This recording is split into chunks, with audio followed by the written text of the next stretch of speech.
Hey everyone, Mr. Sujano here, your source for gaming, tech, emulation, and open source news. Let's get started. Alright, we'll kick things off talking about ESDE for Android. ESDE stands for Subscribe to Mr. Sujano, or Emulation Station Desktop Edition, depending on how you want to interpret that. Anyways, we talked about this one the other day when it just launched on the Amazon Appstore. Google did not authorize it to be launched on the Play Store, and hopes were that it was going to be authorized in the near future. Anyways, it appears that Amazon has taken it off the App Store. Obviously, I'd argue that this is super unfortunate news, and from my understanding, it was selling very well on the App Store. The developer of this one has appealed Amazon's decision and unfortunately has been declined.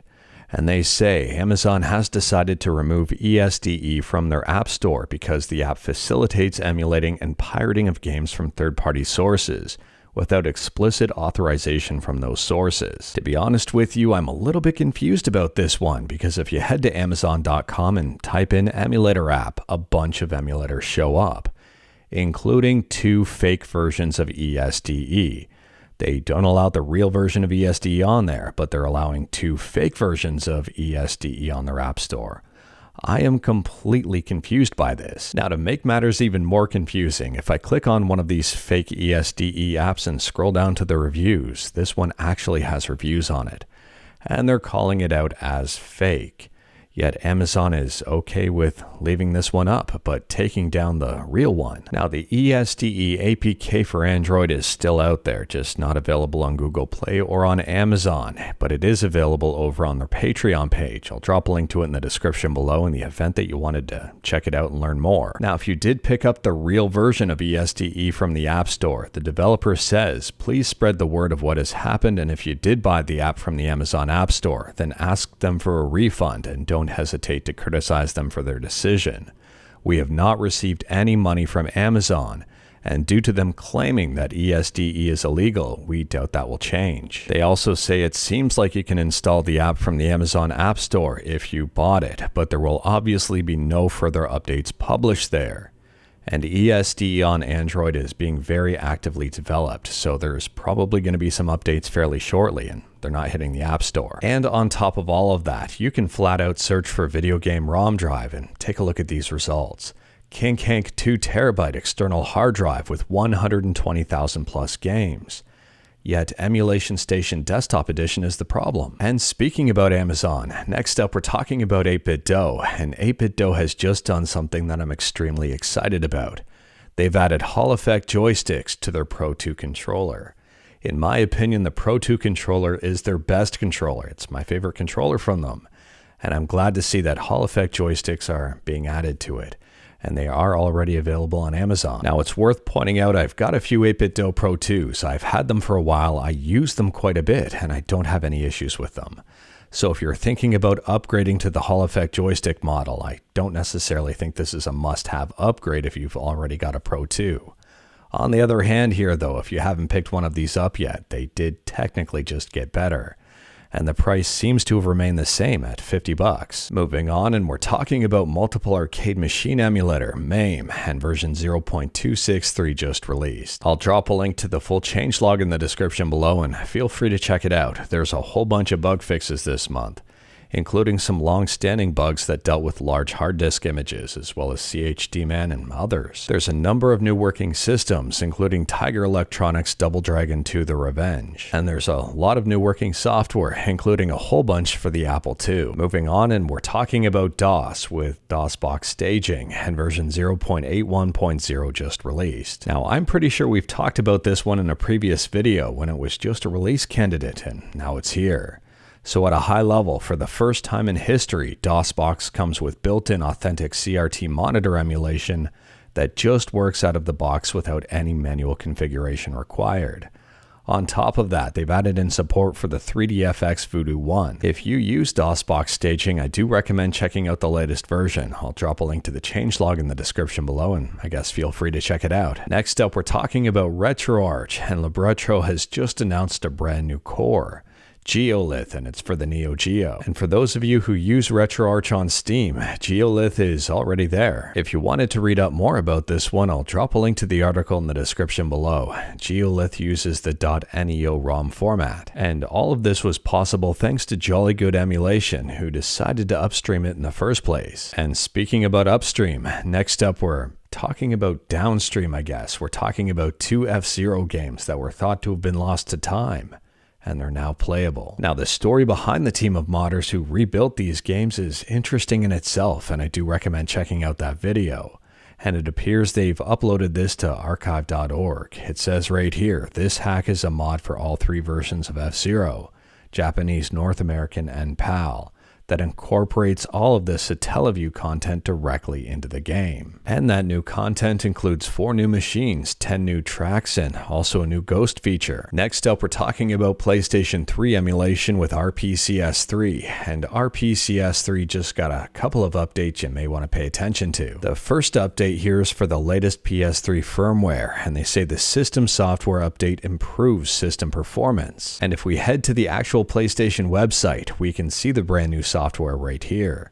PS3 System Software Update version 4.91, and this was released on February 27th. Now, some people have trouble downloading the system update, and it's pretty simple and straightforward. I have a separate video on it, but I'll show you how to do it here. So once you're on the official PlayStation website, scroll down to where you see Update using a computer, and then on Download PS3 Update, right-click it and click Save Link As. The resulting file should be named ps3updat.pup, and the second update here adds FSR upscaling to the OpenGL backend. And as always, RPCS3 is 100% free open source and can be found at rpcs3.net. Next up, this is a quick one and an interesting one. We're talking about Final Fantasy VII Rebirth. And it appears they've screwed up the physical discs in Japan. Apparently the install and play discs have been switched, so the labeling is backwards. So as far as I know, if you end up with one of these Japanese physical editions, you'll have to insert the play disc first to install the data, and then insert the data disc to play the game. I'm not certain if this is going to be fixed in the future. I'm pretty sure it will be though, but at the same time, this may be a collector's item. Moving on, and next up in this edition of Water is Wet, Sega has released their Q3 results and has blamed a very obvious situation. So the question asks, how do you evaluate the performance of Sonic Superstars, which has been below forecast? And here's the answer. Although Sonic Superstars has generally been well received by those who have played it, the timing of the launch coincided with competing titles in the same genre. Well, no surprise, they launched this thing at the same time as Super Mario Wonder. I am not surprised about this one, and if I'm not mistaken, myself and a lot of people were wondering why Sega released Sonic Superstars the same time as Wonder. It was obvious that Wonder was going to be a big hit for Nintendo, and I was surprised that Sega was going to try to compete with that as opposed to just wait a few months where they release it in their own space. And speaking about Nintendo, next up we're talking about Nintendo versus Yuzu. And we talked about this one yesterday, and a lot of people had a lot of opinions about it. And since then, Video Game Esoterica has put out an analytical video regarding this court case. I do recommend checking it out. Video Game Esoterica has quite a bit of knowledge on the subject. There's also a very informative article over on Ars Technica, and I'll drop a link to that in the description below as well. In my opinion, based on what I've read, what I've heard, and what I understand, this court case is going to be incredibly important, and more important than you may think for the future of emulation. Moving on, and we're talking about some Linux, and first up we've got Debian-based Kali Linux, which just released version 2024.1. This features a Linux 6.6 LTS kernel. On top of that, there's more mirrors and more themes. Their XFCE desktop environment allows you to copy the VPN IP to the clipboard, and their NetHunter rootless runs on Android 14, including on a Samsung Galaxy S24 Ultra.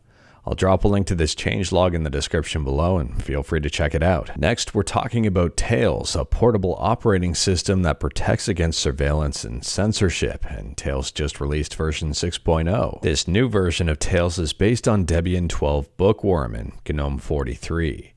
And we've got some new features here, for example, mounting external devices automatically, protection against malicious USB devices, a brand new dark mode and nightlight, easier screenshots, and even more. Like Kali, Tails is 100% free and open source, and I'll drop a link to the changelog in the description below. Moving on, and we're still talking about Linux stuff, and this time about KDE, and now we've got KDE MegaRelease 6.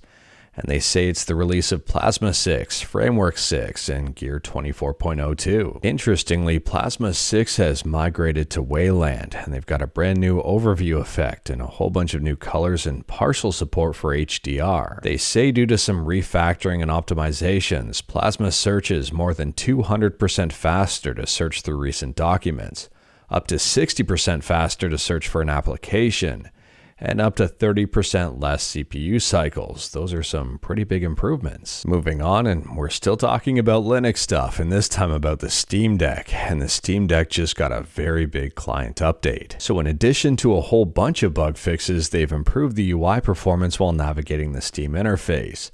And they've improved performance while adding or removing multiple games to or from the family view. They added a setting for player LED for DualSense controllers, and they added a gyro calibration button in the controller config quick settings menu. But unfortunately, it appears with this update that remote play is now broken. It was reported that remote play was broken in a preview version and it wasn't fixed and it got merged with a stable build. A lot of other people are reporting the exact same issue, and I'm hoping it's going to get fixed up fast. It's super unfortunate that an issue that was identified in the preview build got pushed to the mainline build. Next up, we're quickly talking about Epic Games, and there were a few reports out there that Epic Games was allegedly hacked, but it turns out this may not be the case. Apparently, Epic Games says they are investigating, but there is currently zero evidence that these claims are legitimate. And there's another note here. The ransomware group has not contacted Epic Games regarding this matter and has not responded to Epic's messages. So I guess time will tell on this one. I mean, 200 gigs of internal data is quite a bit. And last up here, we're talking about Marvel Infinity War, and this is a fan game created with OpenBOR. And they're calling this one the 100 edition because there's now 100 playable characters. If you are curious about this one and wanted to see some gameplay, I'll drop a link to the YouTube video in the description below, and I do recommend checking it out. In the description, there are some very interesting links. But anyways, that is all I've got for you in this one. Straight to the point, all stuff and no fluff. We talked about a bunch today. Let me know your thoughts about absolutely any of it in the comments below. If you liked this video, leave a like. If you didn't like this video, leave a like. Hit that subscribe button, check out my other videos. Don't tempt fate, save your state.